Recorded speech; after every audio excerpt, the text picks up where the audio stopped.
On a Tuesday, Merely Bo, the great Z. Am I seeing this right? The man whose loins this show is birthed is joining? That's right, the notorious VIC. How about that? That's exciting to talk about our reported offensive coordinator. For a job that's reportedly open. That's right. All right, very good. Yeah. He'll join.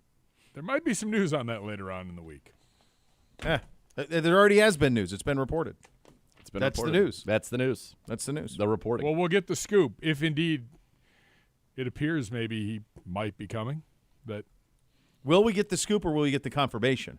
No, we'll get the scoop today from Notorious. Oh, Notorious may have boots on the ground. That's amazing. Like he may have talked to him. He may have talked to him. Yeah. Who's your source? Can we say? We'll have to say that. Can you confirm that Ken Dorsey has been hired by the Cleveland Browns? And then he can go back to his reporting days and say, "Yeah, who's your source? Ken Dorsey." Oh. That's in play. That's in play for what Although that has happened in the past and we have not been able to report. Well, we weren't, but we were not. He's not under that yoke. No, there's no yoke. Yokeless. He's yokeless. That's right. That's at 2:30. Oh, baby, that's going to be fun. So yeah. we have that to look forward to, which is very nice. I'm coming in today. We've had a stretch of about a week of like this 50s, 40s. Today it's cooler. It's like low 40s, mid 40s. Sun's out today. Kind of out. Sort of. Kind of out. It's a weak performance, It but never we'll take it. even We haven't was like, seen it. Never even thought it's never to put on Bluebird. sunglasses. I was like, I actually did. On the way over, it started to pop, and I did. I actually forgot like what time of year it was because it's felt so much like March the last week that I was almost – you could all if you would have said we to did me – have some snow. No, but it's all been gone for better part of a week, and it's been in the 50s. It's been rainy. Like 40s, like it's classic mix, March. which is March. Yeah, usually. normally this time of year, it's deep freeze. You know, we're 20s and 30s is kind of the operation, and you could convince me it was March 7th. It's not. It's not. In fact, today is Nana's birthday eve. Oh my gosh, the birthday eve. Now is she as audacious in her ass as Pedro is for the birthday dinner? No, she wanted. I don't know. This is so strange. She wanted French-flavored pork was her request. Brussels sprouts and a salad with like a burgundy wine sauce. I don't know. So I'm gonna make a pork tenderloin. Okay. I'm gonna use some herbs de Provence in the seasoning. I like it. And then I'm gonna make an au poivre sauce with a currant jelly. How are you gonna do this? What was that? Run that by me again. I think I said it right or wrong. No, I think you said it right. I think you did. You could have convinced me either way. I don't have. It's gonna have some chicken and right some answer. chicken and beef broth in the stock. Okay. And then you reduce it down. We mix it with a little bit of this black currant jam because that's not too sweet. And then reduce it down a little cornstarch, salt, pepper, and then you turn it into a thick kind of demi-glace that I'll drizzle over the pork tenderloin. I like that. You're going to sous vide that sucker? I'll sous vide that sucker. I'm going to sear it first, then sous vide it. I like it. Sear first, give you the crisp, and then you'll sous vide it up and make it perfect. You don't have to worry about it. It's a good thought. Yeah. All right. So so she'll go that route. That was the request. Okay. And she wanted, you're going to love this. She wanted a mini screwdriver set. I thought you were going to say a mini screwdriver like cocktail. No. She does not want that. I'd be happy to give her one. Equally would have been as shocking. If an actual mini screwdriver set would have been equally as shocking as a mini screwdriver. Yeah, like a little orange with an absolute. Orange, yeah, I'd be so thrilled if that's what she wanted. She wanted that. She wanted an orchid. Beautiful. Orchids are beautiful. They are beautiful. And then I had gotten her, those Stanley. I mean, of course, they're everywhere. They're now SNL skits. They're everywhere. I don't get it. But I dropped Bryce off at. I wonder if you have the same experience. I dropped Bryce off at school. This morning, or last week. I'm sorry, and I saw probably 20 middle school girls get out of their parents' cars and go in. 20 for 20 had a Stanley. So Arden takes her Stanley. It everywhere. is an insulated. It's a Yeti. It's a Yeti with right? a handle. With a handle. That's all it is. It's a Yeti with a handle. That's right. Yeah. The one thing. Do I dare? Should I don't even know. I'll save this for off because I think I could dissuade like all of the girls in using these things. I don't think you can dissuade it. It's a fad. Should I try to dissuade them? The momentum is. Should I try to dissuade them? It's a fad. I know it's a fad, but like there's something that's. Go ahead, Gibby. Do you have something real? It's about the Stanley. All right, go ahead. Go with lead. the Stanley. It's the lead. The conversation is about the lead. Supposedly in all of lead. these tumblers, There is Not in one Yeti, not lead in Arctic. threat, and it is in the Stanley Cups. So there's lead in the cup? Yes. Supposedly. Allegedly. They vehemently deny the allegations. I bet. Yeah. So the tobacco companies. That's right. Well, Stanley did say, yes, lead is used in the manufacturing process, Oh, my gosh. but the product needs to become damaged in order to expose the lead. Excuse well, me? maybe when kids are fighting over the Stanleys, they'll get damaged, and then lead will leak everywhere.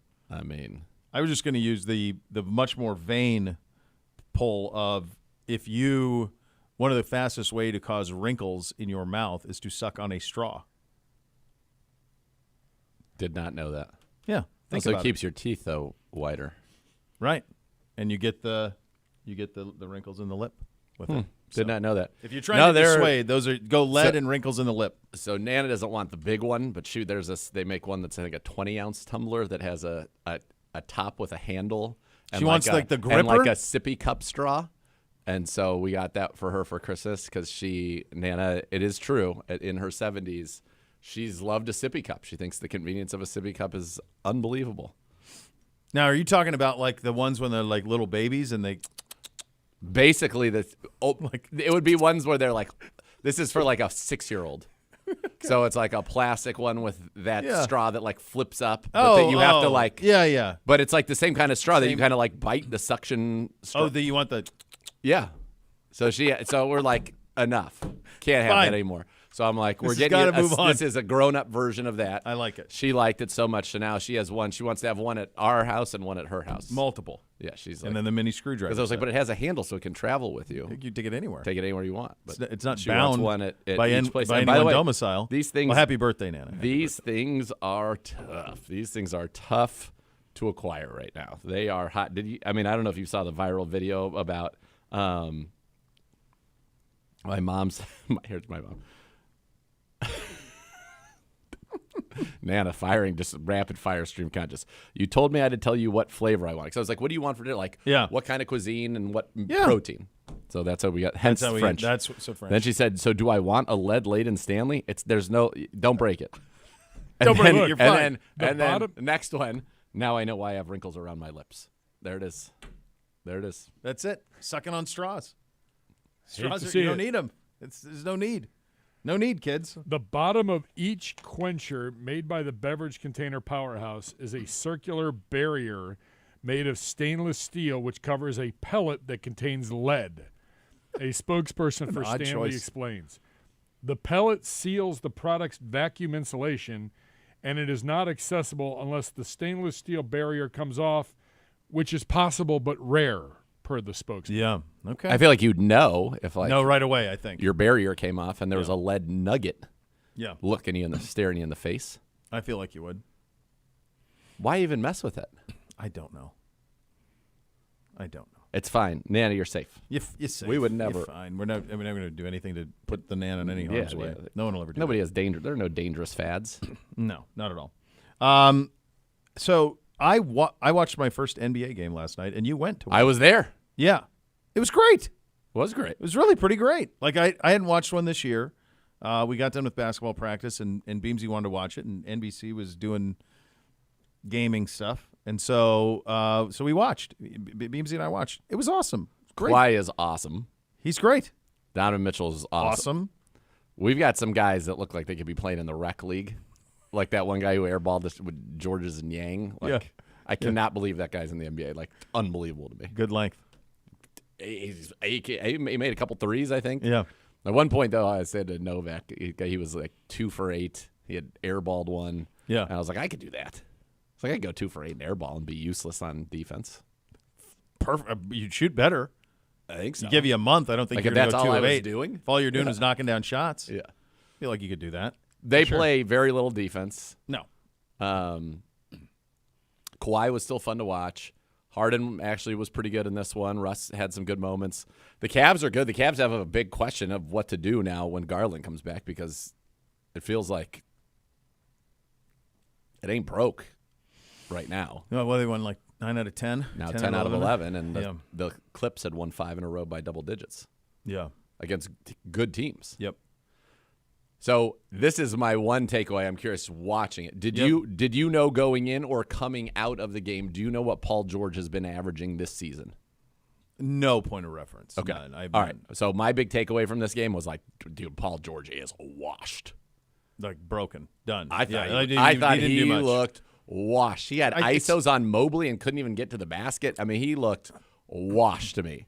I think the thing about that league, though, is like, this is why they're in such a tough spot. And they are in a tough spot. Like, you don't know what you're going to get night to night. And it's just like Embiid not playing this weekend in Denver with a mysterious knee thing, and he hasn't played in Denver in 3 years. And didn't play in Portland last night, right? Yeah, and last year, like, Luka didn't play here. Steph didn't play here. Like, it sucks. Like, you don't know what you're going to get on a night-to-night basis. So, like, in this league that we make living talking about, if you're healthy, you play, and oftentimes if you're not healthy, you play. Well, and every game because you're playing one game, every game matters. In their league, the games don't matter. That's the problem. That's what I'm saying. Who cares? Nobody doesn't cared matter. Who won. Didn't matter who wins or lose. You hope you're entertained for a couple hours, but that's it. But like, there are no stakes. What matters is like a 10-game tranche. Yes. To bring back one of your favorite words that I just word. loved. What matters is like, how are you in 10 games? That's really what it is. An individual game is nothing. So like Paul George, by the way you framed that, leads me to believe that he's having an exceptional season. He's averaging like 23 and a half, 6 boards. And I was like, there's no way. Yeah. I watched this game. There's no way. No. He looks washed. Yeah. I mean, he's very good. I mean, he was great in Oklahoma City. He was great, obviously, in Indiana.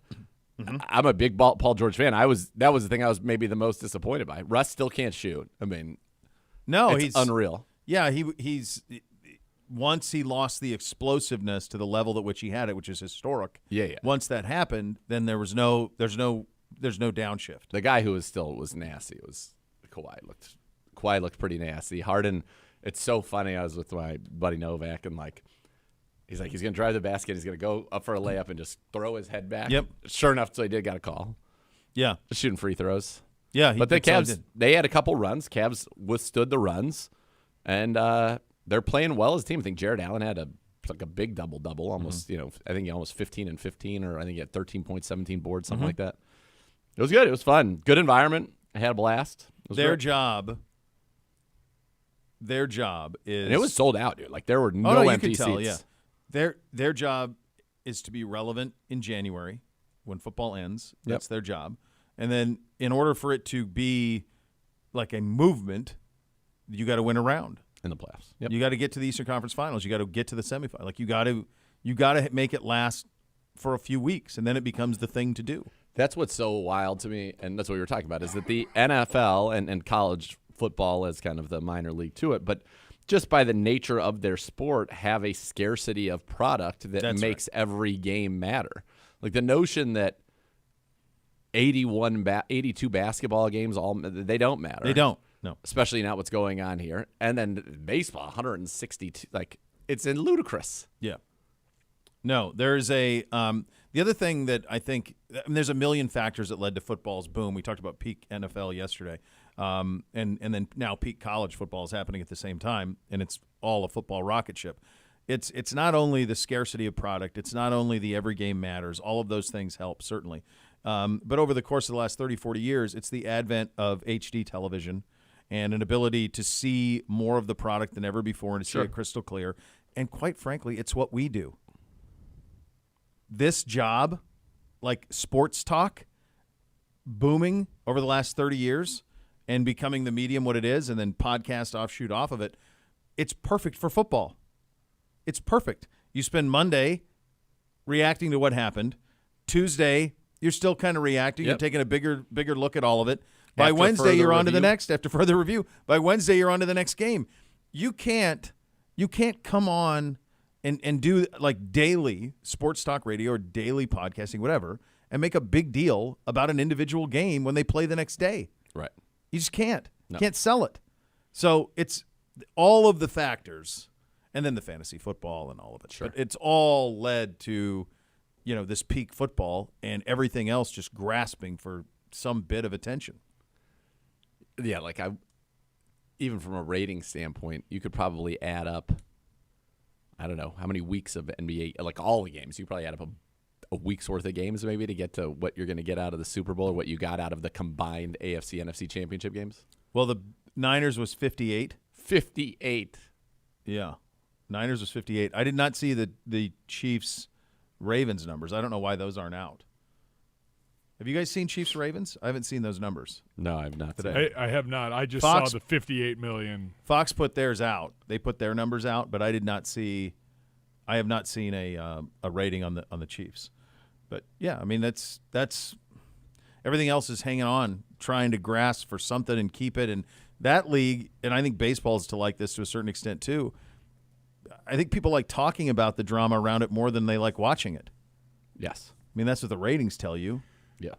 Chiefs win over the Ravens last Sunday. Most watched AFC Championship game ever, according to CBS. This was out 49 minutes ago. Okay. Game averaged 55.4 million in the early window.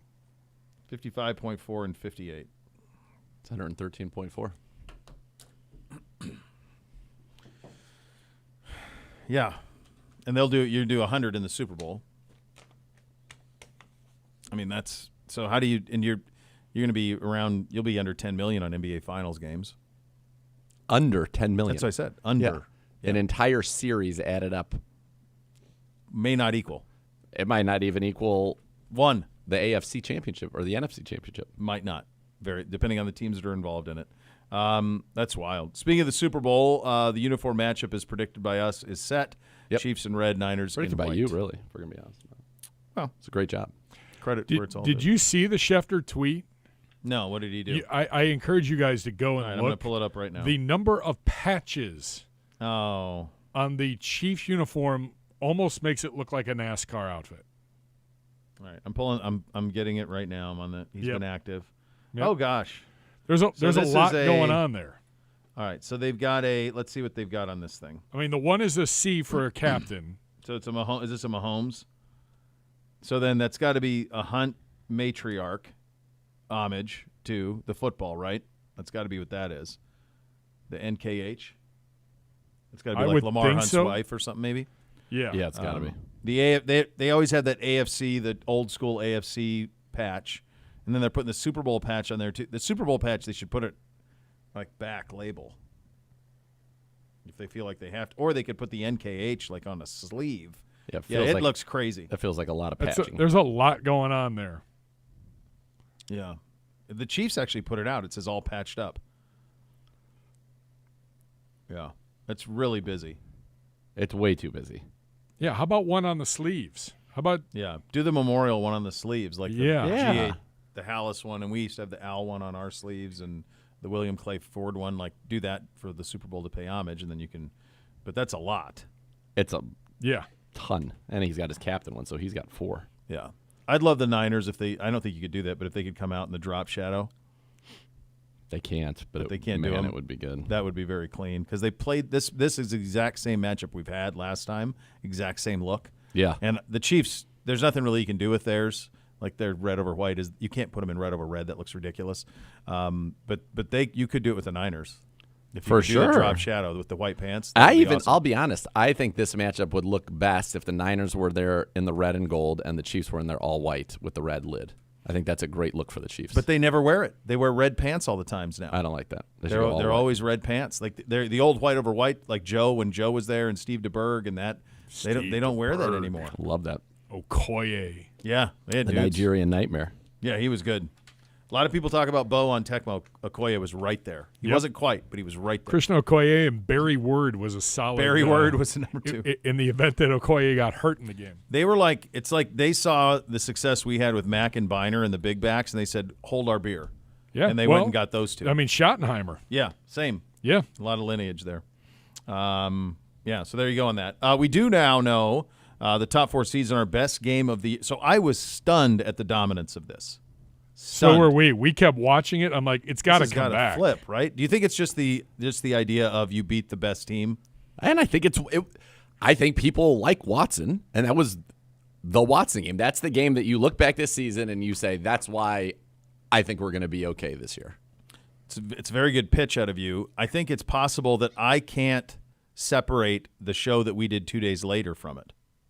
Maybe. That game. I can't. That was I can tell you because of what me, happened after. I mean, that I was don't the even best. really remember the Monday show because all I think about in that week was the Wednesday show. Okay. That Sunday, standing out by the buses was the best I've ever felt in my entire time with the Browns, and the best the players felt, and the front office felt, everybody, the best Deshaun felt. I do remember that. It was like, this is what we were brought here to do. We pulled it off. Now we go. It was. Would you have had it being this dominant, though, over the Jets? That dominant? No, but so that's what it says to me, is that was the one that we were supposed to be, was that game. That was with Watson, beating the Ravens in Baltimore, dramatic come-from-behind victory at the end. That final drive, you had Chief, the angry run. You had the rugby scrum where we pushed 20 yards and just took it to them. Yeah. I think your point is well made. I also think that there's something to the effect of like we beat the best team in the league at their place, and there was that part of it too. But I never would basically beat them into submission. Like that fourth quarter. Yes. I know it was a 2-point game and it came down to the very end, but we got control of that game. Yeah. And they just you could tell everybody in that stadium knew what was coming. Yeah, it's wild. I have, because my crystallized in my memory is the show we did Wednesday. Like that's when I look back on that week, that's until you started going through all of that, it was like it didn't happen. Like I remember the 14 out of 14. I remember all that. But when I think of that week, I'll never forget, like, I was walking Buddy that night after we did the show on that Wednesday, and my neighbor, diehard Browns fans, and he stopped me, and he's like, so what's going on? I said, dude, I just presided over a funeral. Like, that's you gotta remember Monday, dude. Monday was pure joy. I'm sure it here was. I'm sure chesty. we were chesty and bouncing off walls. And yeah. You know what I think? I think to remind the people, I have an idea. Oh, boy. I have an idea. I think when we do this poll. This is going to be good, Uno. Stand by here. I think you're onto something. Hold on. I think I'm onto something big. I think you're onto something. Okay? Yep. When we get down to the Final Four, we play that week the Victory Monday show of each game, and then we come back live Friday and have the vote. I love it. Dude, I think it's unbelievable. But you don't even remember. I don't remember. So Neither maybe will other the people, audience. maybe they don't remember what that Victory it. Monday was like. That pure joy. You lived it, and you don't remember. I don't remember it. What would be more fun than listening to that Victory Monday show again? There you go. I love it. Look at his face. This is maybe. The thing is, he knows it's actually a good idea. He does know it is great off-season content. Let's relive. Let's play our Victory Mondays. And for the Final Four, whatever makes it Final Four. All right. I will meet you halfway, and I would tell you that maybe we could replay the Joe Thomas half hour with you. Oh, you got to do the first segment. No, the first segment. What are you the talking first segment about? You got to do. The first segment. If you want to take an hour of each show and do it over the course of 2 days as opposed to the full 4, which I think you're robbing the people of, because who knows what other silliness is. Listen, perfect example. Hey, I'll play it. You just have to sit in that studio and listen, just in case we have issues. We'll be on our Comrex. No. You would have to be here. No, we'll be dialed in. Be physically here. Yeah, well, you wouldn't have to either, Gibbe. Yeah, you wouldn't have to be here either. You wouldn't have to be here either. It'd just be joy for everybody. There would be no issues. I think people would be pumped to listen to that show. I'm not even kidding. I do think it's a very good We haven't had a lot of these to do. What do you have? So this was it's amazing I don't remember that show, though, because of the Wednesday. That's why we need to do this. How many other people are in your boat? It was your eureka moment. You didn't even really remember what it was like after we beat Pittsburgh. I had to pull up the Bootsy video. Yeah. Yeah. See? So boom, boom. Yeah. That's 2. Yep. Now we're on to Wednesday. How about the Jets game? We made the playoffs. There we go. On to Thursday. All set. After week 1, dominance of the Bengals. Who doesn't want to relive that? Pure joy. So I got a DM from David Gray, and he said, "Nate," Pedro voice.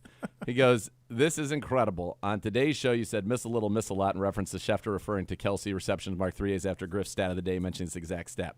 I bring this up because there's a group of us guys who literally text nonstop about the CBD vocabulary used during the show, which I've started compiling a CBD vocab list.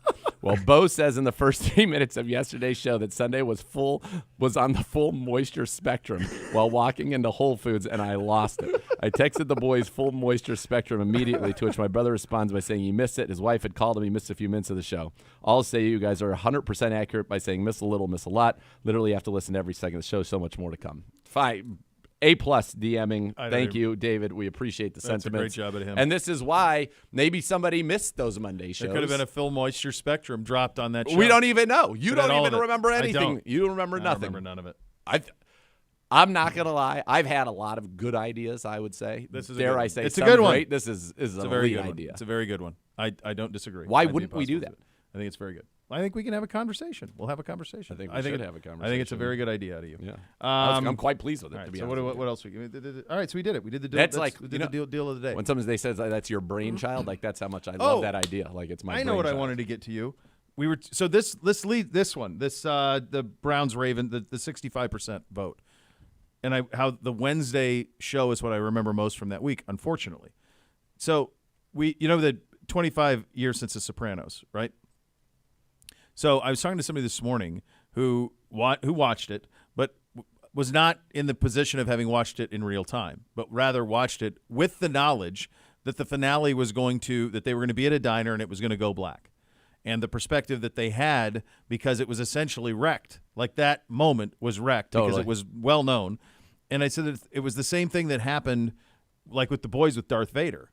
Like they weren't scared of Darth Vader in Star Wars or Empire because they knew that he's Luke's dad. So what's to fear? Like he's a good guy at heart. And when you watch the first two without the knowledge of that, I was more scared of Darth Vader than anybody in the world. Dude, when I had a fever dream induced by when I got my finger cut off, and then I had these like hallucinations, and I went sprinting out of my bed to my parents' room, it was because I was being chased by Darth Vader. In my hallucination. Yeah, and I was terrified. Yeah, yes. Yeah. So when I saw this, the first thing I thought of is because of something that happens, you have to take yourself to the moment. Like, I felt bad for the person who was watching The Sopranos and that they didn't have the experience of what that was like in real time. It would be like if you knew about the Red Wedding before you ever watched the episode. Exact same thing. Yeah. It can't have the same oomph. You didn't even, I watched that show in real time, you watched that show in real time, you didn't have, when you were watching that episode, you had no clue. 'Cause I didn't read the books. No. Nor did I. So I had clue. no idea. I didn't even pay any attention to the name of the episode.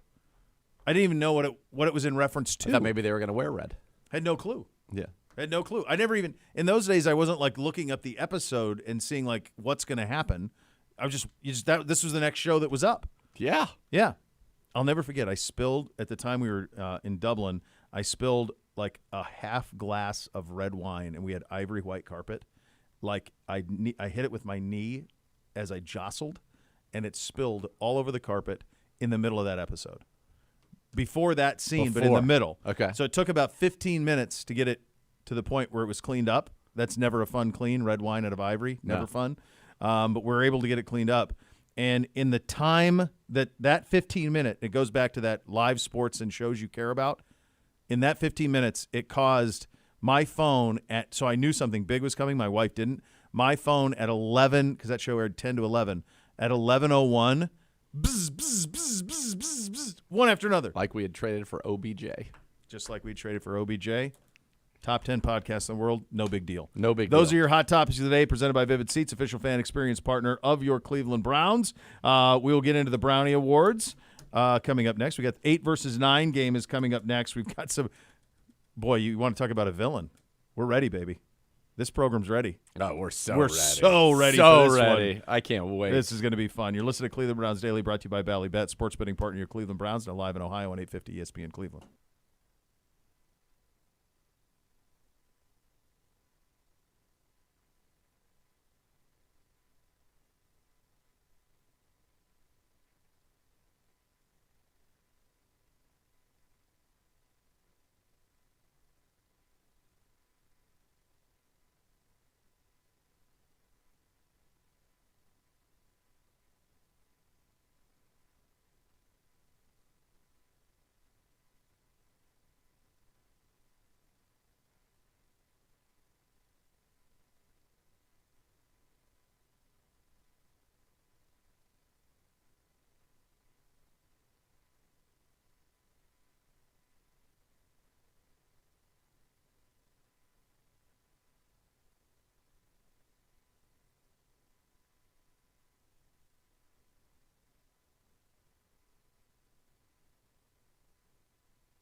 All right, welcome back into Cleveland Browns Daily.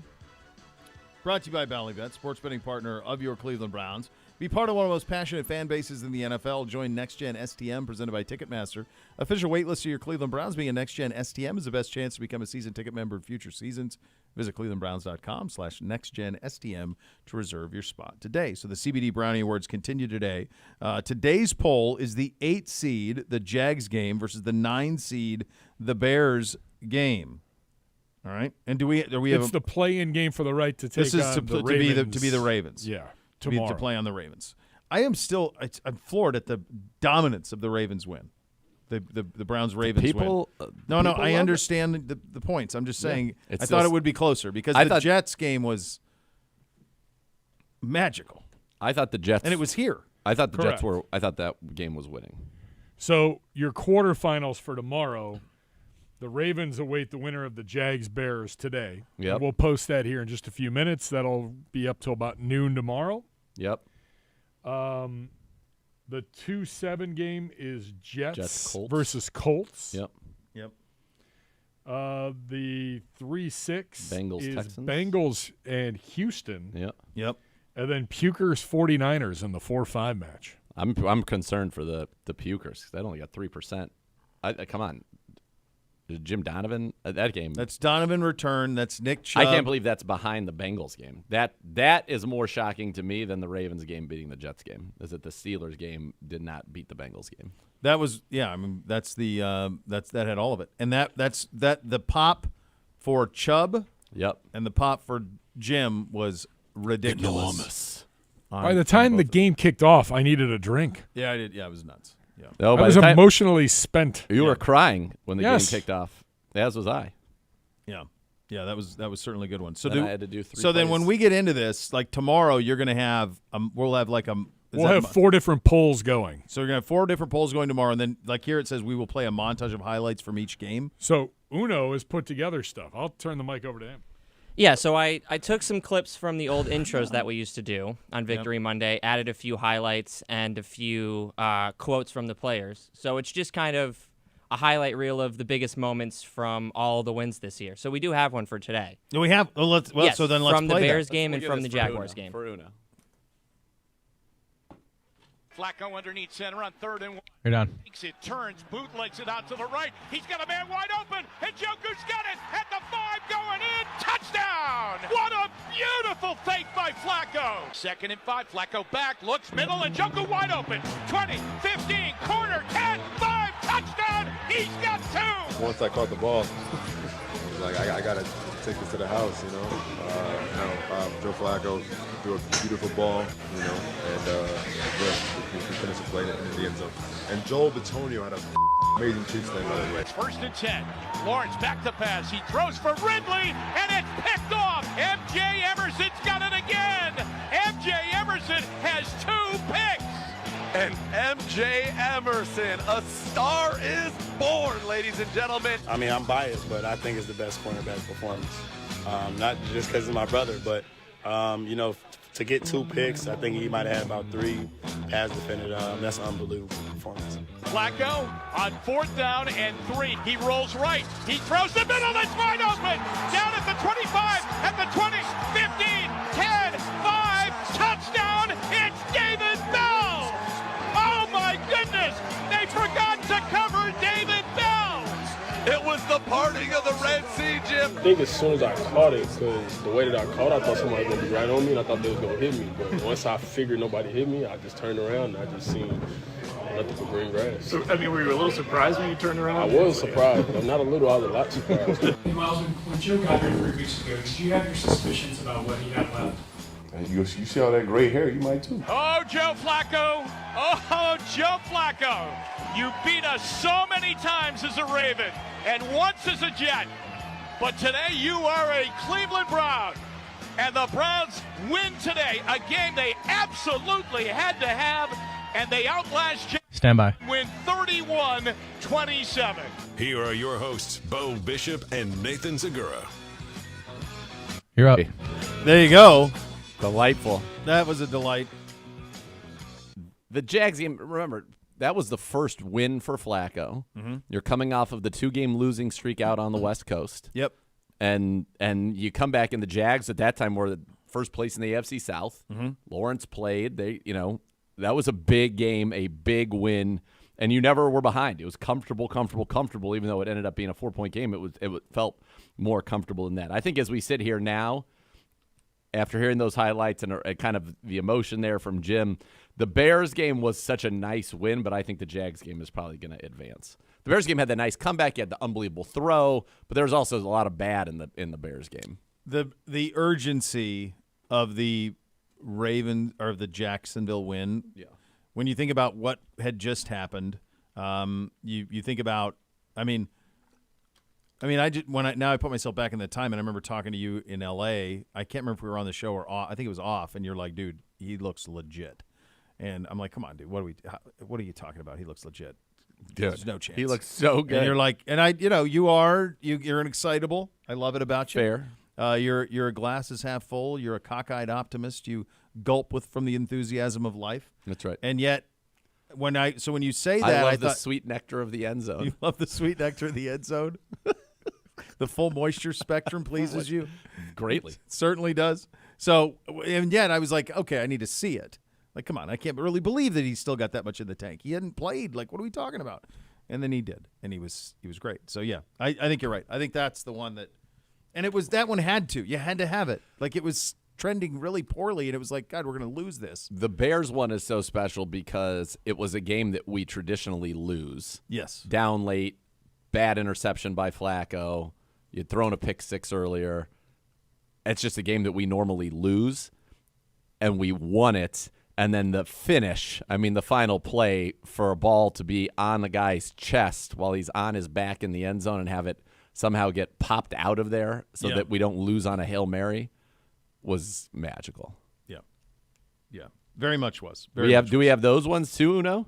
Yeah, I have one for every game. All right, let's do it. Let's go. Do it. Bears. Jeez. Uno. All we want is more of this. This is what we're saying with these Victory Monday shows. Uno.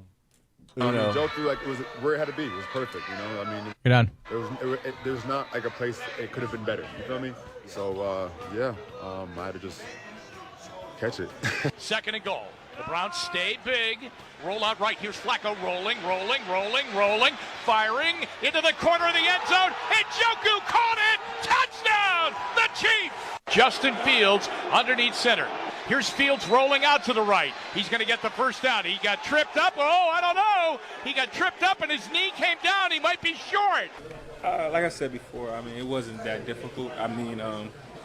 The catch probably had a degree of difficulty just because I was able to see a couple guys in my periphery. But I wasn't really worried about that. I knew that, I had to make a play as far as just catching the ball. I didn't know I would score, but, I attribute the whole thing to Joe just because I played with a lot of different quarterbacks, and not a lot of quarterbacks are keen enough to make the throw the way he made it. It was incredible, Play action fake as Flacco drifts right, throws, and he's got Cooper open. He caught it. 20, 15, 10, 5, touchdown. I don't believe it. Cooper open, and Cooper tightrope walks down the sideline. Tippy toes in. I blacked out. I don't know. Honestly, that's this season. The ball is intercepted. It's intercepted by the Browns as DeAnthony Bell got it. He got it. Ball game over. Browns win. 20-17. Who could have wrote this story? Not even Dr. Seuss. So. It's all over. Thank God, because Jim, that ball was knocked down onto Darnell Mooney's chest, who was on the ground, and then it popped up into the air miraculously, and DeAnthony Bell gets the interception. Darnell Mooney had a shot at it. Oh my God, the cardiac kids are back, Jim. 9-5, and you remain undefeated. Damn near myself, dog. You're up. That's such a good line out of you. And you remain undefeated. That was great at the end. I love that. That was wonderful. All right, so the people could vote. That's a good job out of you, Ono. The only one more. Now you're on, yeah. Hello? Right. The only thing that would make those even more enjoyable is if it was a full 2 hours of that joy. Yes. What? Uno's Uno loves it. giggling. He knows He's it's just so- giggling it's at the so proposition possible. of Yeah. genius. Gibby, I think everyone would win. I Audience think- wins the biggest. I though, think for when we sure. unveil Audience this, would when win we the I biggest. want Zagura cutting up and editing one of the entire games. It's why? And then he's why? got to be here in Why? studio. Why in case Pedro of You've Gibbe? got problem. your Why Pedro boys. You Gibbe? got your I know, boys. it's your guys team there. effort, though. You got your boys. Team effort. I had the idea. My part done. That's right. It's valid. You need an idea. The idea, and then the execution. the execution of the idea. Yeah. Execution. When Don Draper goes to sell the Kodak machine, that's the Okay. job, Are and we then it's really up to gonna Pete compare Campbell this? Yes. to put this thing together, and then you got to get the art department involved. They come in and they make Right. the art. Yes. That's how it works. It He's takes an a idea village. man. It's all of us teamwork, Gibby. Teamwork. Makes Yeah. the dream work. And I mean, let alone the work that was done when we actually did those shows live. Did them live. That actual work. I think people are Which going is to be so substantial. excited by this idea. And in They fact, I already know are. they are. I've gotten a lot of there's several tweets about tweets it. I've seen Yes, too. Saying they're Gibby, I've seen literally hundreds of tweets. they're genius. I don't know if you've seen the same tweets I'm seeing, but I've seen. Are a you lot. tagged on any of I'm these? tagged on a lot of them. I Yeah. I got 68 mentions right now. We just dropped this idea We're 10 at minutes 73. ago. 73. There you go. 76. All right. So there you go. So the voting on climbing. and rocket ship. When are we? How long do they have to vote? This poll will be up till tomorrow at noon. All right. It's going up right now. All right. So there you go. All right. We'll go around Very the good. NFL coming up next. You listen to Cleveland Browns Daily, brought to you by Bally Bet on 850 ESPN Cleveland.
Bo here for my friends at Jim Beam. What do sports and Jim Beam have in common? Both are better when enjoyed with others. So grab a bottle, gather your friends, and enjoy the game or the weekend or the good time, because with Jim Beam, you come as fans and leave as family. Kentucky Straight Bourbon Whiskey, 40% alcohol by volume.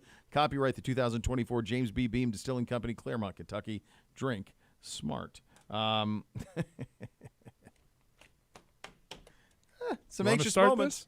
Some anxious moments on this one. But now it appears, much like nothing's been official out of Pittsburgh yet, or did Brooke they finally Pryor's do it reporting yet? it. Okay, and among others have Yep. that the Steelers are hiring former Falcons head coach and our boy Arthur Smith as their new offensive coordinator. Tom Pelissaro the first with that report. Squealer Yay, fans hooray. ready to burn Thank that stadium goodness. down. Beautiful. I just think it would have been. I mean, it would have been funny if we had to talk to him. Would have been pretty funny, and maybe you never know. I mean, we could have been vaporized. There's a lot of dialogue. There's a lot of dialogue about him. Yeah, yeah. There were moments like you hit me at one point, like something off air, and I was like, oh, that might not be ideal if that works out. Well, it didn't. But it didn't. Thank God. And it's even all the better. He's an an enemy. Steeler. It's perfect. Yeah, was an enemy, stays an enemy. Stays an enemy. So he is the least. His offense last year was the least in shotgun of any in the league. Yep. 32nd in the league in shotgun percentage. They're going to run Najee and they're going to use. He's going to try to do Najee and Warren like Algier and Bijan. Mm-hmm. And like Henry before. I just don't understand how these. Pickens isn't going to be thrilled with this. No. And he's a zone. It's a zone run similar. game, similar to ours. Yeah. And really, ends. Najee and Warren are gap runners more than that. Like, I don't know. I think the fit is strange. It is a strange, and it means you're going to see a lot of Freiermuth on the field with that big Darrell Washington, the tight end. So you're going to see a lot of 2 tight end sets. You're going to see a lot of running. I think honestly, for Pickett or Rudolph, it's probably the best case scenario because it's a kind of an easy offense to operate. Yeah. But there's a low ceiling to it, as we've seen. I mean, he had the apex of it in Tennessee. Yes. And that was as good as it's ever going to be. And that was Tannehill, Derrick Henry, which A.J. these Brown. guys are not, and A.J. Brown. Yeah. Which these guys are not. These guys are not. Pickens is very good, but Yeah. Pickett, He's volatile. I think Pickens and Arthur Smith, that's going to be they're going to have a brawl at some point. Yeah, I agree. I was pleased by it. They've had an interesting week. Art the second he did the rounds yesterday. He does like the state of the Steelers stuff, and he kind of in a way like took a little bit of a shot at Pickett in saying that you saw what happened when we got competent quarterback play with Mason, and it was like, well, Mason's a free agent, Pickett's coming back, and then they keep reiterating that like those two guys, like that's one of them's going to be the starter. It's like, are you really going to pay Mason Rudolph? Hold on, you've had him for 6 years. Good. No, agreed, but it just seems good. Wild. I saw somebody say that this puts the Steelers in the hall to get Justin Fields. No, I think opposite of that. Because I don't think Fields would want Fields that. would not want to go there. Arthur Smith couldn't he have been part of drafting Fields, or was he hired after? No, Fields has been in the league how many years? 3. I think Smith only got 2. He only got 2. Yeah. But but that doesn't mean. I guess he could have been. No, not. So, all right. So there you go. So I don't think that that's it at all on the Fields thing. As a quick aside on that one, what do you think the timetable is on that? If you're Chicago, is that done? If you're trying to acquire him, do you want that done by the combine? Well, over the weekend they just posted a hype video of Justin Fields. Yeah, I think that's which to make I'm the like, fans happy. What is that?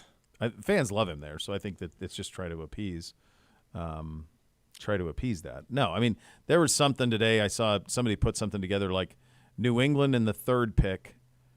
New England gives you the 3rd pick. You give them Fields in the 9. So Fields in the 9 go to New England. The Bears get 1 and 3, deal. and then they could go Williams and Harrison. I don't want Fields to go there. No, I wouldn't want to either. I think that'd be a tough spot. Atlanta's the spot for him. Yeah. Arthur Smith, by the way, hired like 3 months before Justin Fields was drafted in Atlanta. So he could have 3 months. Oh, so he had 3 Well, years. that's what I was. He was hired in January of 2021. So could have had a chance to take him if he wanted to. He clearly So he doesn't want him. Doesn't want him. No, he doesn't want him. Okay. Good job, Eddie Uno. The Falcons have named their offensive coordinator. It's Rams quarterback coach Zach Robinson. He will have the job there. Kellen Moore will have the job in Philly. We had Kellen. We saw him. We did. Week. He was in there. Oh, there he is. Kellen Moore. There you go. The Seahawks are interviewing Ravens defense coordinator Mike McDonald and Lions offensive coordinator Ben Johnson for their head coaching vacancies. There's a little breaking news on that. Hit me. Ben Johnson has pulled his name out of the running for any head coaching jobs and will remain in Detroit. Washington was in the air flying to meet him and Aaron Glenn when they got wind that Ben Johnson had pulled his name out of the running. This happened right before CBD. Here's what Schefter says. Commanders officials were en route to Detroit for a meeting with Johnson and Aaron Glenn when they got word that Johnson was staying with the Lions per sources. While the abrupt pivot by Johnson was considered surprising by several league sources, he was not considered a lock for the Commanders' job despite his strong reputation as a coordinator and a loyal coach. Commanders' leadership team remains eager to meet with the respected Glenn, who is one of several candidates the team is expected to consider for its head coaching vacancy. I mean, is Belichick not? He's not going to coach. He's done. He's done.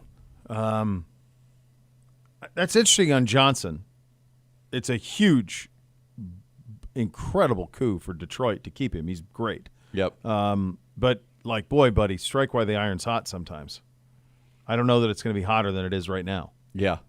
You know? Yeah. You just Agreed. don't know. You never know how many of those opportunities you're going to get. And I don't think the Commander's job is that bad. Like, they do have some talent. They got new ownership who's going to throw around a lot of cash. That's wild. Let's see. Oh, we also have Bake is going to the Pro Bowl as an injury replacement for Dak Prescott. Oh. Congratulations to him. All right. Yeah, there you go. Is that 2? Did he sneak into another one? Like in with us? Yeah, like the second. Didn't he? There's so many alternates that happen in the Pro Bowl. In 2020, you're saying? That would have been the only year it was possible. This is his first This Pro is his Bowl. first one. Yeah. All right. Good for him. Good for him. There you go. There you go. All right. There it So is. those are your news and notes of the day on the hiring and firing front of that. We'll do a little higher lower coming up next. You'll listen to Cleveland Browns Daily on 850 ESPN Cleveland.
The Rolling Stones Hackney Diamonds Tour, Saturday, June 15th, Cleveland Browns Stadium. Tickets are on sale now. Visit clevelandbrownsstadium.com/Rolling Stones for more information here on the second hour of the program.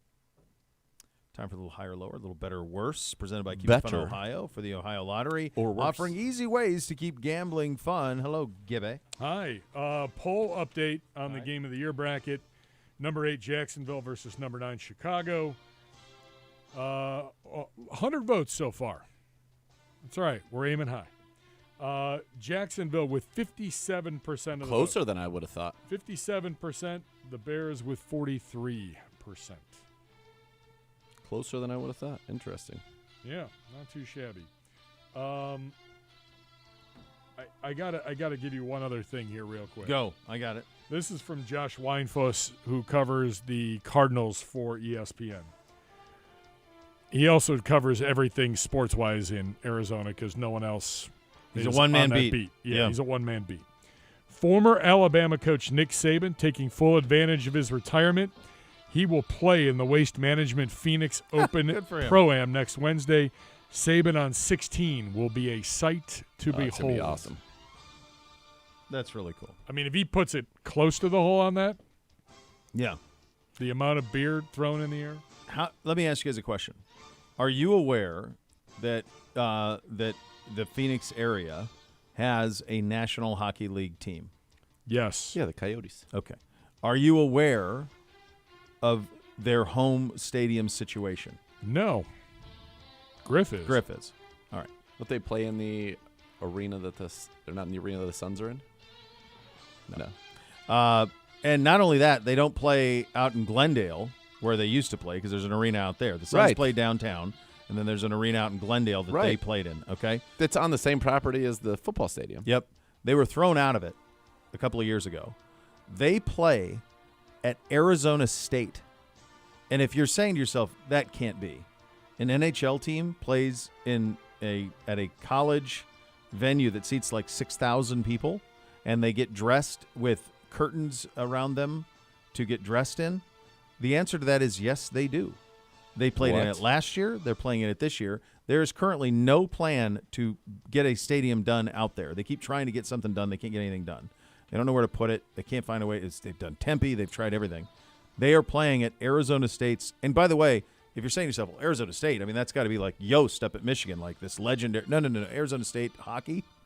It's not. It's in the desert. No. Why did they get kicked out of their arena? There was a big fight between the city council in Glendale and their ownership. The NHL has taken ownership of it at some point. It's a mess. They just need to get it out of Arizona. Like, nobody needs hockey there. Like, just get it out, and they haven't. How many seats? 5,000? It's $5,000. 5,000. Who were they before? Winnipeg Jets. The Winnipeg Jets. Yeah, Winnipeg Jets. And they moved to Phoenix. You say, but it's just bad ownership left and right, all of it. But they've been the Phoenix Coyotes, Arizona Coyotes. I don't even know what they are. I feel like now. that's a popular theme in Arizona. What happened to Hartford, the Whale? They are the Carolina Hurricanes. Yes. They should go back. The Hartford Whalers was elite. Well, what's bad is like they did what the Oilers Tennessee did. Like they wore Hartford Whale jerseys in Raleigh for the Carolina Hurricanes. Not great. Not great. Hartford, the Whale. The Whale. Gorgeous. I mean, the Nordiques was gorgeous, too. Oh. Nordique uniforms were Yes. beautiful. The Quebec Nordiques. Mm-hmm. Yeah, those are great ones. All Are right, the Canucks guys. still going? They are. Yep. Pavel Bure still getting it done for them? How about Anna Kournikova went Fedorov, Bure, Iglesias, and has been married to Enrique Iglesias ever since. It's incredible. Yeah. I can be your hero. That's right. When I first moved here in 2007. Very good, Gibby. It's a good job out of you. There you When go. I first moved here, we were down in Columbus in 2007, and I was at Hyde Park, kind of on the cap there, and I was sitting at the bar waiting for Aim to come over. She was in between shows and to have a little dinner, and I was sitting at the bar, and at that time, I looked down the bar, and Sergei Fedorov was sitting at the bar. We're just 2 seats down, and nobody knew who he was. And I remember just thinking, like, this is like one of the greatest hockey players of all time. He was finishing his career in Columbus. He played like 1 or 2 seasons there at the end of his run. One of the greatest hockey players of all time. He was at one point he was famous for the Kournikova stuff too, so that there was that part of it. Do you guys even know who Anna Kournikova is? Probably not. I've heard that name before, but I don't know. I do. Thanks, Kev. Kev knows. Kev knows. Yeah. Yeah. If you told me, it would probably click right in Well, my she was like the number Just one. Google. She was a very good tennis player. She never won a major or anything. She was a very good tennis player. She's actually an elite doubles tennis player. I think she won maybe a major in doubles, but was a very pretty young lady. Yeah. And so, go ahead. Fedorov was the 74th pick in the draft in 1989. Well, think about why, though. He was unbelievable, though, with the Soviet Union. There you That's go. it.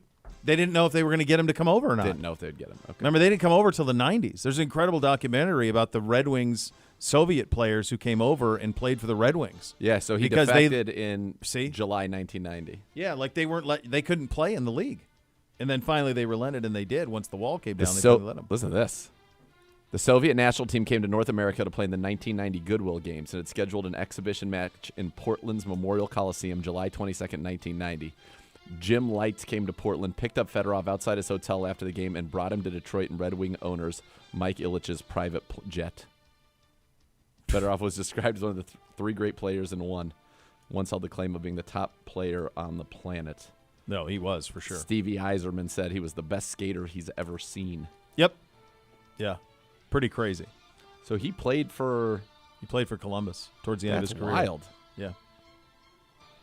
Played for And no one knew in Columbus who he was. No, they had no idea. CSKA they would now, Moscow. Yeah. but that was, that's 07. So like they'd been around for 5 years. Like when he was 16, he played for CSKA Moscow in the Soviet Union. Also on his line were Pavel Bure and Alexander Mogilny. Yeah, it was crazy about a talent. Dude. Yeah. They're all dudes. Yeah, they're all dudes. All dudes. All right, there you go. There's your little hockey. So when on a Tuesday. how about this? For the draft, Yep. they picked him 74th in the 4th round. Red Wings general manager Jim Devellano had consulted team captain and future Hall of Famer Stevie Yzerman about Fedorov, knowing the two had played against each other in the World Championships. Yzerman told him point blank, "He's better than me." I mean, Stevie Yzerman was. He was a dude. I used them NHLPA 93, 94. Oh God, yeah, he was when you could amazing. roll. You had him, Fedorov. So he wore 19 and Fedorov wore 91. That's Oh, pretty boy. cool. Yeah, they're very good. That was very cool. That was so Ilitch's deal there. This is turning into a whole sidebar. Ilitch's deal there is he owned the Tigers and the Reds. So they won all those cups when he owned the Red Wings, right? Yep. They won all those cups. Well, then the NHL put in a hard cap, and he couldn't outspend anybody anymore. And so then he started spending money on the Tigers. So that's Miguel Cabrera, like all that stuff in that era.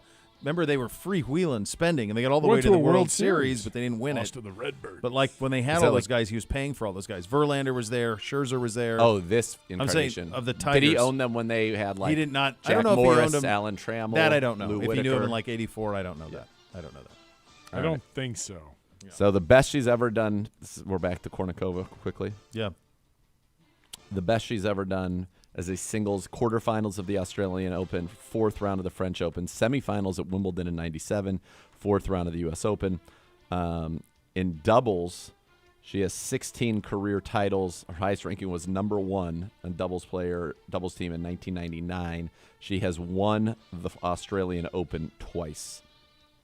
Yeah, so she was like, people thought that she wasn't like a legit tennis player. No, she's semifinals at Wimbledon, and she was a number 1 ranked doubles player. Like, she was legit. And lost in the finals. In 1999, she won the Australian Open doubles, was in the finals of the French Open as well. Yeah. And whatever the tour finals are, they won that one too. There you go. Yeah. There you go, kids.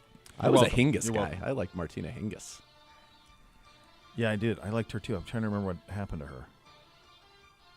She won a ton. She was. Did she get attacked on the That's court? Monica That's Seles. Seles. Monica Seles got attacked. Martina Hingis won. She won a few majors for sure. Yeah. Well, I think what happened to her was Serena Williams. Martina Hingis was like Serena Williams happened to her. if Keira Knightley was a That's star perfect. tennis player. Yeah, very was similar. That yeah. was Martina Hingis. Yeah, I actually think she dated Sergio Garcia. Oddly, Dude, hold on. She was. do I have that right? I'm gonna look personal life. I'm gonna look that up. I don't know. It looks like she was engaged to a Czech tennis player in 2006. They broke it off in 2007 and 2009. She began engaged to a Swiss attorney she'd been living with. They broke that off in 2010. She married 24-year-old Thibault Houghton, a French equestrian show jumper. They separated, and then now she's married sports physician Harold Lehman. And so she likes to get engaged. She dated Garcia in 02. In 02. All right, that didn't make it in here. Into the Sergio Garcia dated a lot of people. All right, Hingis was number 1 in the world. Yep. Pretty sure half of Akron every time he came here for the Firestone. He did very well. In 1997, she won Wimbledon. She won the U.S. Open. She won the Australian Open, and she lost in the finals of the French Open. Yeah, I think Serena Williams happened to her. She won the Australian Open 1997, 1998, and 1999. Yeah, she was awesome. Yes, she was quite very good. Very good. All right, go ahead. A little higher or lower? Let's do it. Let's do it. We'll just keep it. We'll just keep it, going. and then we'll stack to the Godfather. Real quick, just a little more fact for the people. Yep. She outdid Kornikova as a doubles player. She's won the Australian Open as a doubles player 5 times, French Open twice, Wimbledon 3 times, U.S. Open 3 times. Most recently, 2017, she won the doubles at the U.S. Open. Mr. Bishop in the front row. I'm pretty sure that she was a partner with Kornikova on a doubles title. Could have been French 90. Could have been the French. I think they played. I think she played with Kornikova some. She won the doubles Grand Slam in 1998. It's pretty good. The Australian Pretty good with Mirjana Lucic. I'm pretty sure she did. I know she played with Kornikova. In 1999, she won her 3rd successive Australian Open singles crown as well as the doubles title with Anna Kournikova. Who's stopping me right now? Nobody. Come on. It's when you actually knew who tennis players were. That's right. I couldn't tell you who they are now, but that's who it was. Hingis. Yeah, she was good. Cody Benjamin, CBSSports.com. Welcome to the offseason. Higher or lower, the NFL 2024 playoffs, ranking the 12 teams that have been eliminated in these playoffs and ranking their chances of reaching Super Bowl 2025, including the Lions and Ravens in this. Okay. So from number 1 to number 12. All right. First and foremost, number 10, your Cleveland Browns. The only team they have us behind is Pittsburgh and Bucks in terms of making the playoffs of the teams that were in the postseason but didn't. Zagura, higher, lower, or just right? I like our chance. I like us better than the Rams. I really do. They're just getting older. I like our chances. I know that the Texans are an ascending team, but I like the Jags in that one too. Packers are still behind the Lions. I'd probably put us around like up a couple of spots. Better. 2 spots better. Bishop. I think that our ceiling is significantly higher than several teams ranked ahead of us. But we need to see the ceiling. So what I'm talking about, not just Deshaun, but like Nick, like I got to know, I know we're going to have a plan at receiver. Like, what's that look like? So I think it's fair that we are where we are because I think our questions are big questions. But I think if our question gets answered, then I can put us in the top 5. If the questions are answered, then you're a top 5-6 team in the league. That's right. So it's just we've got our questions are. I agree that no matter what our questions are, we're ahead of Pittsburgh and Tampa. But in terms of our questions being answered, we just need to see those things. So I think it's fair.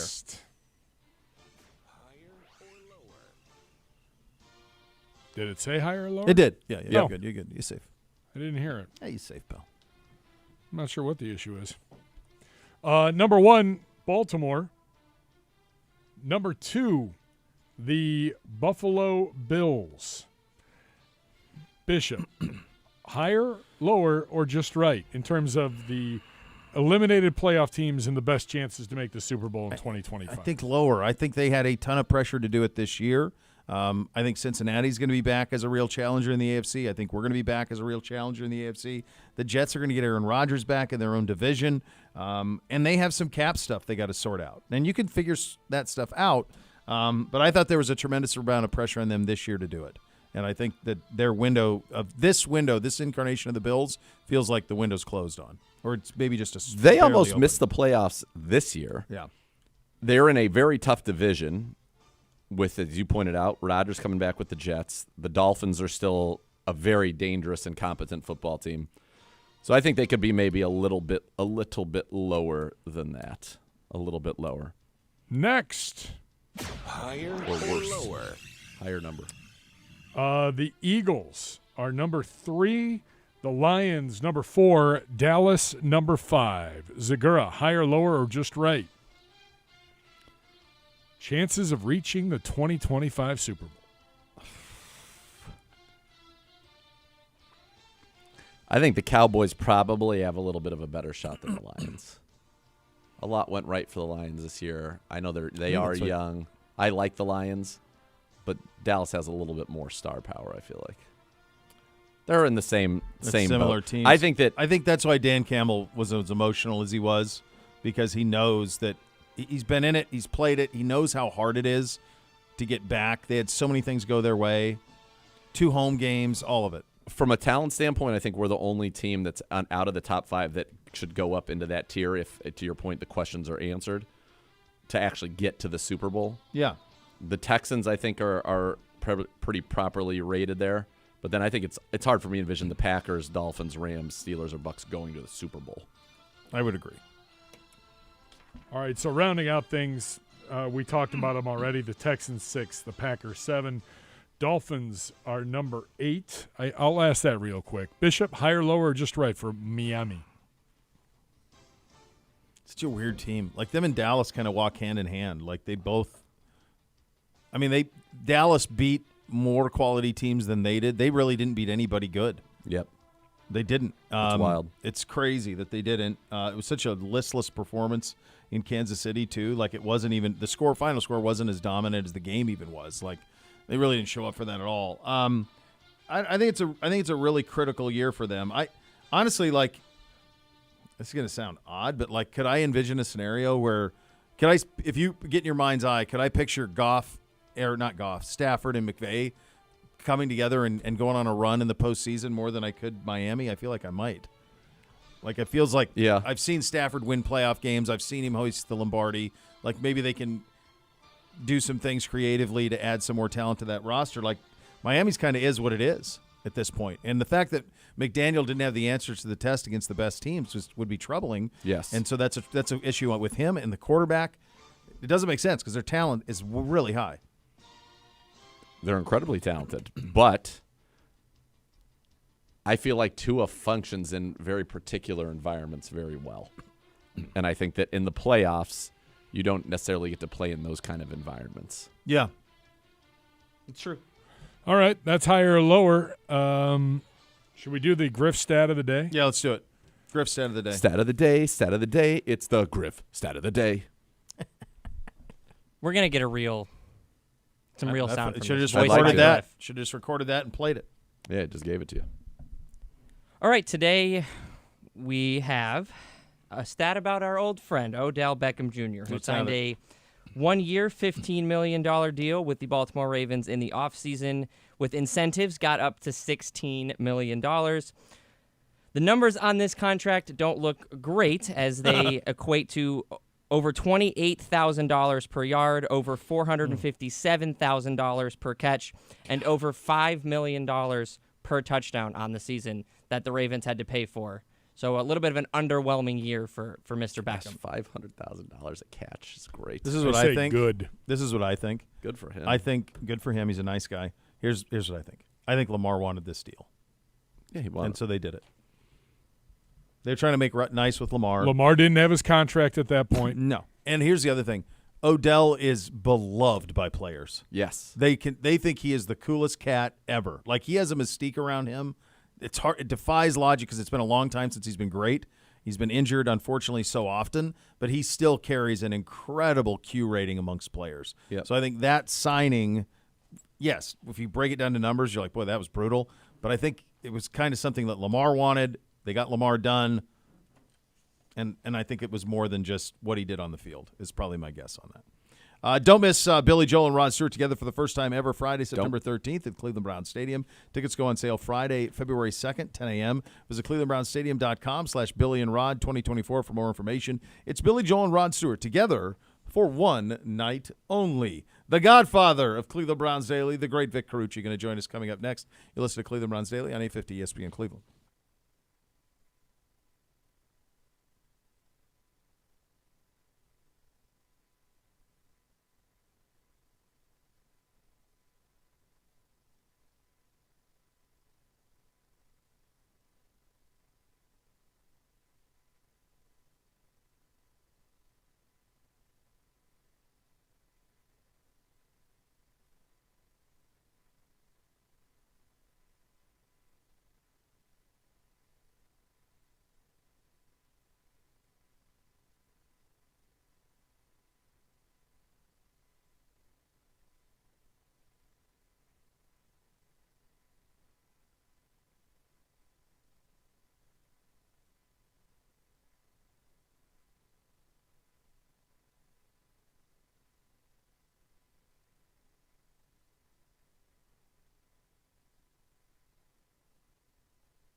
Few things please me like that music. It can mean only one thing. The Godfather, the man who birthed the show from his loins, the originator of CBD, yes, and current Bills NFL contributor at WGRZ in Buffalo, the great Vic Carucci, joining us on the Twisted Tea Hotline. VIC. How are you, buddy? I'm great. I will say, every time you remind me about birthing from my loins, those loins, it's still painful. To birth a whole show, guys. And it's incredible. That studio is. It's an incredible feat. It's a labor of love. A lot of physical therapy, but I'm okay. Look at this picture we've got. We got to tell Vic what's on the screen right now for him. It's from 2014 because I remember that, or 2013. Yeah, those were the first polos I got. Vic holding the football in a brown Browns polo. Yeah, just poised. Look, you look ready to play quarterback. To be honest, you do look great. Yeah, I'm sure. I'm sure that would have worked out. He looks fantastic. You got to take a picture of it. Actually, didn't they have a 60-year-old guy play quarterback for the Browns? We did. It did happen. He was great. He couldn't have been better. He was great. And it worked out. Hey, Vic, before we get into the Dorsey stuff and everything, I was curious. You know, this is you had the playoff game this year, which had to be delayed in Buffalo. I know that they are doing a new stadium up there, and and you don't know if a dome would have helped it or not, but I know that it's not going to be a dome. What did they do? What is there in that stadium to make the in-stadium experience for fans more palatable? Like I'm watching people shovel out snow and like a couple of weeks in a row, and I know that there's probably some charm to that, but that only goes so far. What type of technology is in that stadium for what will be a modern stadium in the NFL? We all know shoveling snow is a charming thing. I would say this. As far as let's start with the biggest problem in the game being moved, and this would also include the one against the Browns, right? That had to be moved to Detroit. Was access, was road, was travel. So the basic part of roads filled with snow that need to be plowed, that are dangerous, that you could have stranded vehicles, et cetera, that isn't going to change whether you dome it or not. We know that. That's obvious. But in terms of a team that would also, try to present the best experience for fans, which I don't think includes having to shovel off your seat. No. And still having snow, the remnants of that Pittsburgh game, all that snow that wasn't removed. It was, you had 71,000 seats, and I think you had about 60 people trying to remove snow because a lot of it fell right before game time, as you recall. And there were still remnants of that for the Kansas City game, believe it or not. You saw, and when the Bills scored the touchdown, the snowball celebrations, et cetera. The new, as I see the design and the design, the photos and whatever the concepts of the new stadium, it has this canopy deal that looks like it covers roughly 60% of the seats. But here's the thing, and I'm not trying to pretend to be a meteorologist here, but the last I checked, snow doesn't just fall straight down, right? Wind can often take it in different directions, and that gigantic hole, it's still a big hole, even with the canopy. I can see sideways snow filling, as the winds fluctuate, filling some seats up. So I still think a missed opportunity. You're building, this is the largest construction project maybe since the Erie Canal was built in this area. You're going back a lot of years. Yeah. And you're missing an opportunity, I feel, and I'm paying for some of it as a taxpayer. We're on, the state is on the hook for $1.4 billion.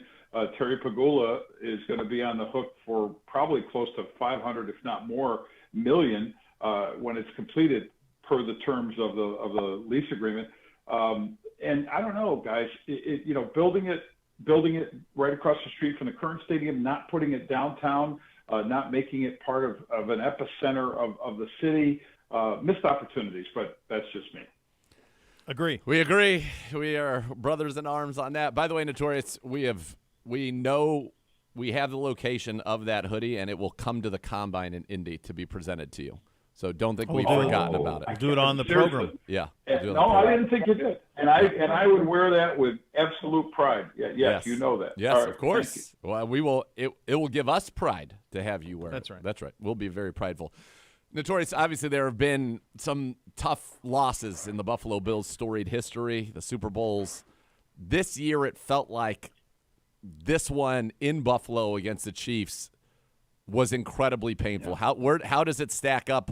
Where does the franchise go from here? Because it feels like maybe a lot of eggs were in this year's basket. And maybe that's an incorrect perception from the outside, but that's how it felt looking in.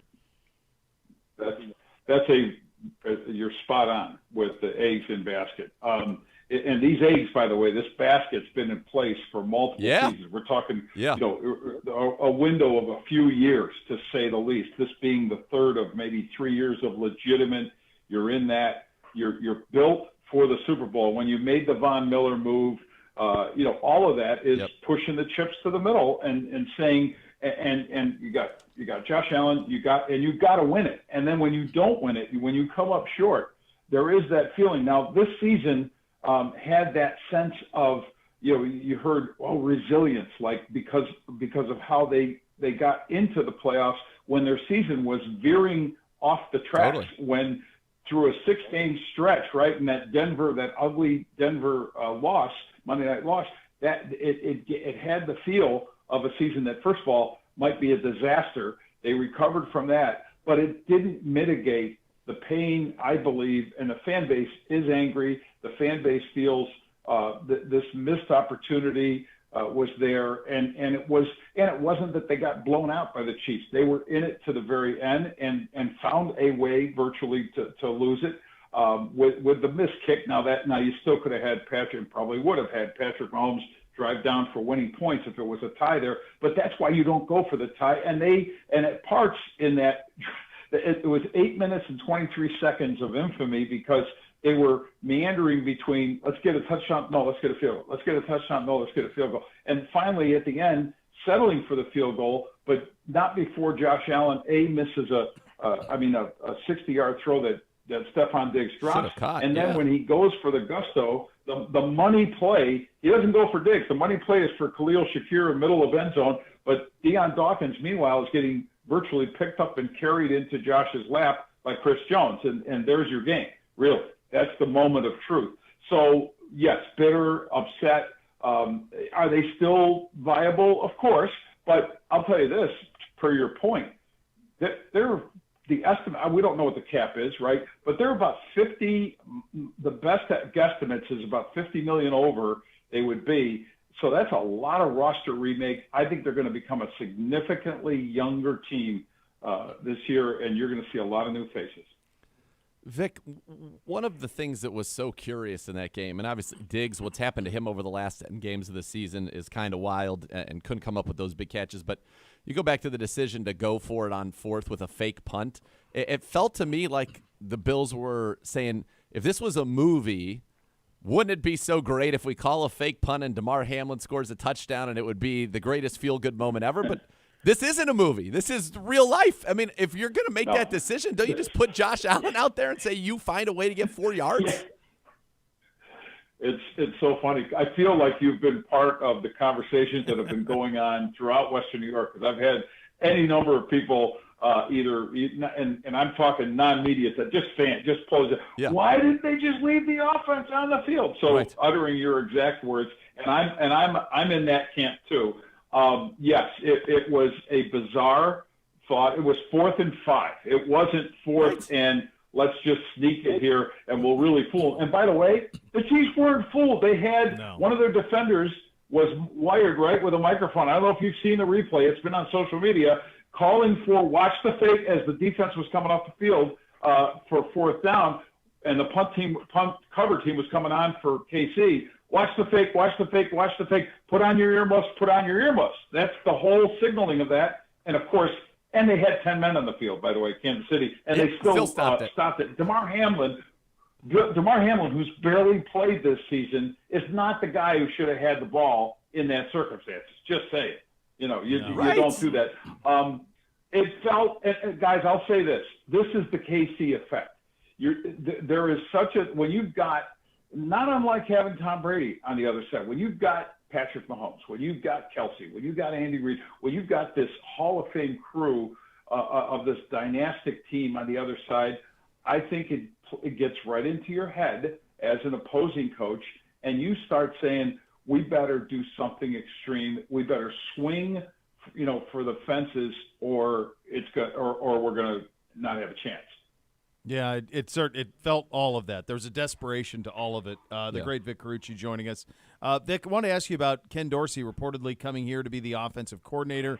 Our hunch is, and we haven't heard anything officially here, but just putting the connecting some dots, that his experience with a young Josh Allen, his experience with Cam Newton in Carolina in terms of implementing some of those things with Deshaun Watson would be a big reason for that.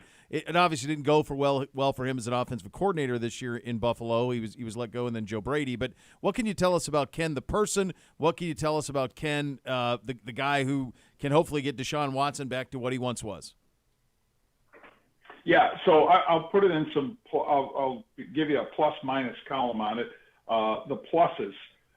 He bonded so well with Josh Allen when he was the Bills' quarterbacks coach. And doing that job and passing game coordinator, that was from 2019 to 2021, had been the quarterbacks coach for the Panthers before that, and then was out of football for a couple of years before arriving in Buffalo in 2019.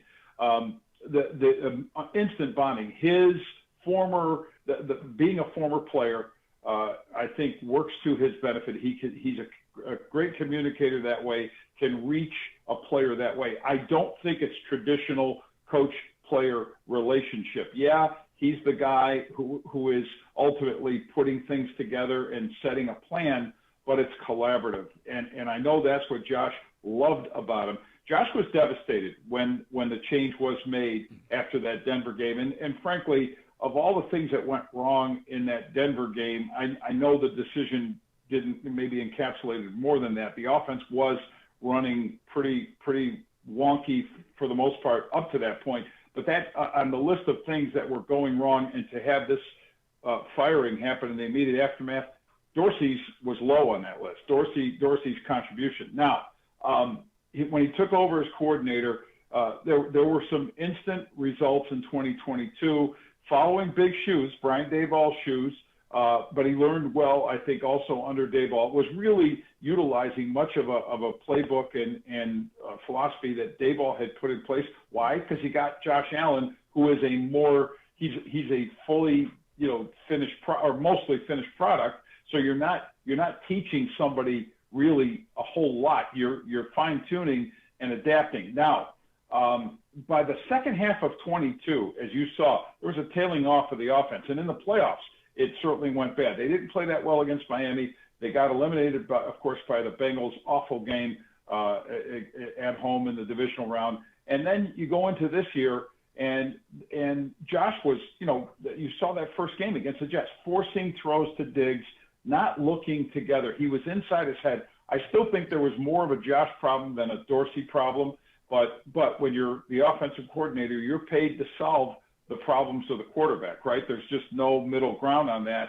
And as Josh continued to struggle, the offense struggling through a good 6 weeks, even in wins against the Giants and Buccaneers, where they were survival wins, that was the case that was kind of building up against him. Now, so he gets fired.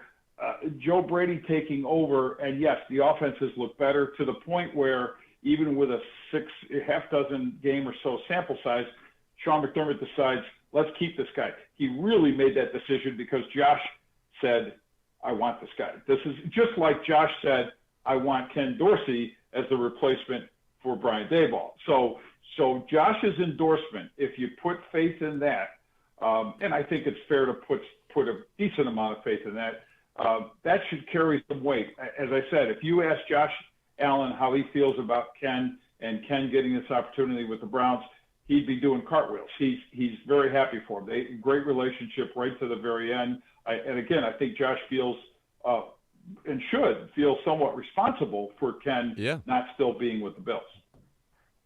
So, Vic, the way that I've kind of come to understand this from the Brown side of it is that, Kevin Stefanski is obviously so good at that, the under center, hard play action, kind of that Shanahan-Kubiak system, the outside zone, the play action off of it. Obviously, we've increased our run game thanks to Bill Callahan, but that what he wasn't maybe as well versed in is shotgun, having a quarterback who you incorporate into your run game, the RPO game, the drop back game, straight drop back game in the shotgun. Yeah. And is that what Dorsey is good at from his time, either whether it be with Cam Newton or then obviously with Josh Allen and Dable and the things that the Bills did?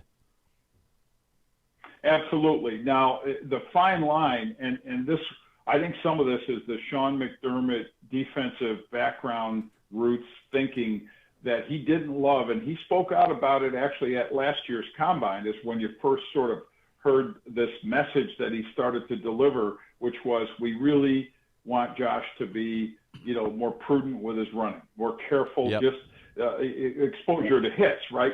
So, and I think in many ways that was a message to Dorsey too about the design. Now, that somewhat got into Josh's head because I think there was an indecisiveness on Josh's part about, should I pull it down and run? Should I be running and throwing? What do I do? And there were moments where he looked just like frozen in his own mind. Sure. I don't know that that's going to be a problem for Watson, but I'll say this: it's about design. And guys, we know this much.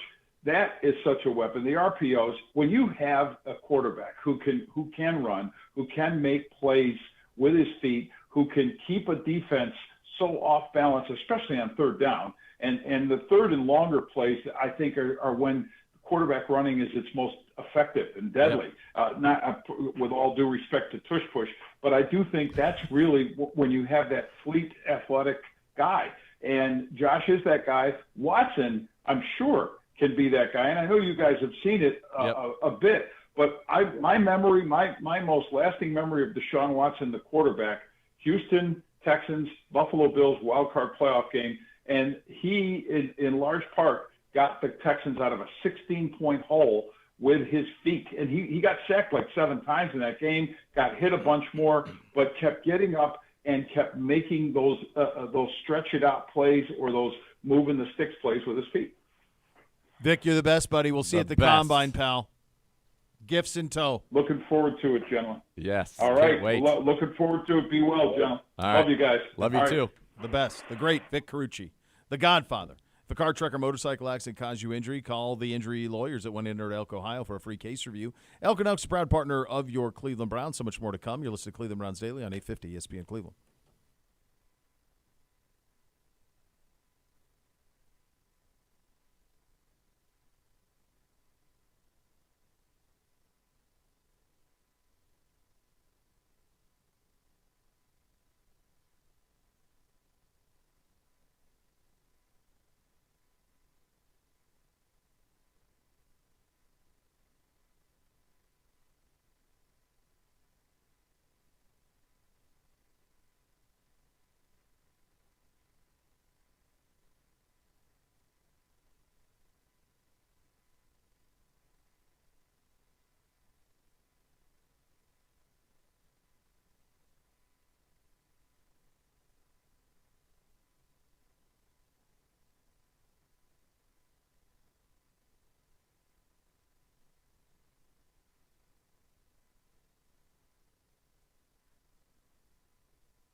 So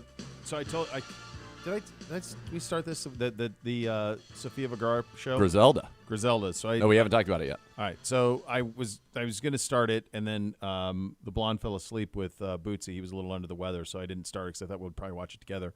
But I did watch a little of it. I wish it was just Vergara. She's not though. She's. But Griselda. I don't care. What do I care? I don't need still the looks historical. like Vergara. I don't know. I almost not. Like it was tough. It's especially like they're trying to. I understand. Bring down one of the most beautiful people. I understand. And she still is. Yeah. You still know that she's in there. Yeah. Yeah. It's good. You're gonna like it. I will. Yeah. I'm kind of for all of that. And supposedly after you finish it, that people recommend you watch the documentary Cocaine Cowboys. One of the two documentaries is on Griselda Blanco. Oh, okay. Yeah, that was that same guy that did Cocaine Cowboys. I'm pretty sure he did The U. Okay. The doc, The U. Billy Corgan, I believe is his name. Sounds right. Much like the Smashing Pumpkins lead singer. Despite all my rage, still just a rat in a cage, baby. That's all it is. That video had a lot of intensity to it. I loved it. There's a lot going on. That song, I had a big. It's a good one. That was a good. That was a banger. Yeah, that was good. There's a lot going on in that video. There is. All right, so we're going to do this tomorrow. Is that the operation? That's the deal. Make sure you go on to Browns _daily and vote. Unless we want to play a victory. The Hoff joins us tomorrow from Germany. He's back. Yeah. The Tales of the Hoff. All he's been doing is skiing. I feel like just skiing. It feels like they're on a ski vacation. 20. Went into Germany. You got to live. Next level's up next. Thanks for listening. Cleveland Browns Daily, 850 ESPN Cleveland.